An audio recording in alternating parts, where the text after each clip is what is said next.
मुंबई महापालिकेच्या मतदार यादीत तब्बल 11 लाख दुबार नावं. राज्य निवडणूक आयोगाची धक्कादायक माहिती. यादी नीट करण्यासाठी महापालिकेनं वेळ मागितला.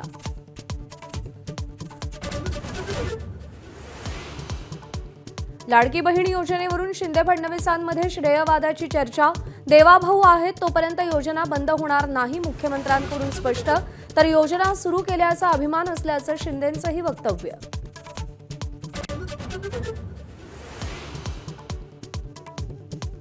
मुख्यमंत्री फडणवीसांची आज पालघरमध्ये सभा. शिंदेंनी पहिल्यांदा पालघरमधूनच भाजपवर निशाणा साधला होता. फडणवीस आजच्या सभेतून शिवसेनेवर काय बोलणार याकडे लक्ष.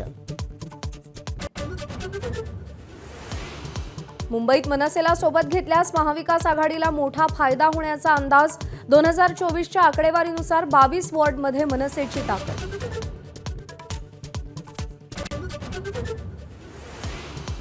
सध्याची सामाजिक राजकीय परिस्थिती पाहून गुदमरल्यासारखं होतंय. ज्येष्ठ अभिनेते नाना पाटेकरांची खंत. तरुणाईकडे बदल घडवण्याची क्षमता असल्याचंही मत.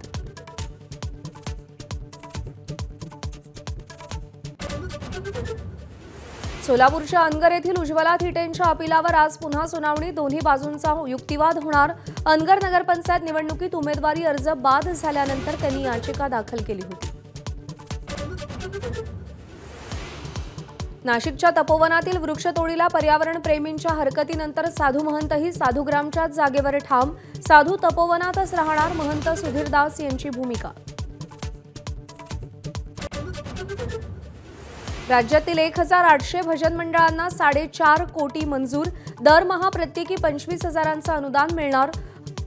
हार्मोनियम, मृदुंग, पखवाज, वीणासाठी निधी वापरता येणार.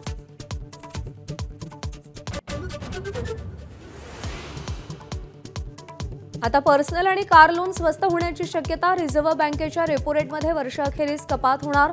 गव्हर्नर संजय मल्होत्रा यांचे संकेत.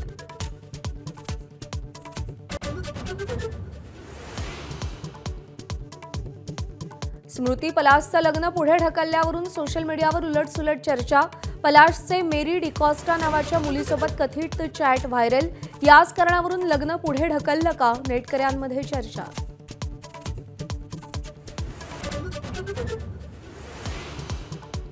अभिनेत्री सेलिना जेटलीनं दाखल केलेल्या ऑस्ट्रेलियातील नवऱ्यावर घरगुती हिंसाचाराचा खटला. महिन्याला 10 लाख रुपयांची पोटगी आणि 50 कोटींची भरपाई. आयसीसी T20 वर्ल्ड कप 10 वर्षांनी भारतात. 15 फेब्रुवारीला भारत पाक भिडणार. कोलंबोत हाय व्होल्टेज लढाई रंगणार. मुंबईत रोहित शर्माच्या उपस्थितीत वेळापत्रकाची घोषणा.